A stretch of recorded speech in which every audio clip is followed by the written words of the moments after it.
Years ago today, Donald Trump rode down that escalator at Trump Towers and announced his candidacy for president. 8 years is a very long time in American politics. It may not seem that way if you're old like me, but it is. To put this in perspective, 8 years is twice as long as the American Civil War. 8 years is twice as long as the American involvement in World War II.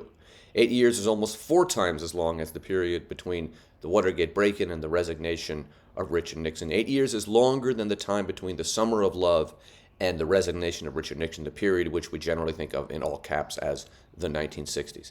And the reason I say this is that the damage that Trump and his MAGA fascist movement has done to American democracy is now very deep and very enduring. And we see this again with the Republican response to the indictment, showing that for them, loyalty to Donald Trump is more important than anything else.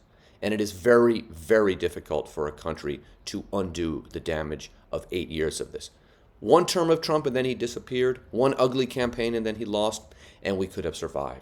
But we are in a very, very deep crisis. We are 8 years into a very deep crisis. And the notion that this will magically solve itself or go away because we are the United States of America is not plausible.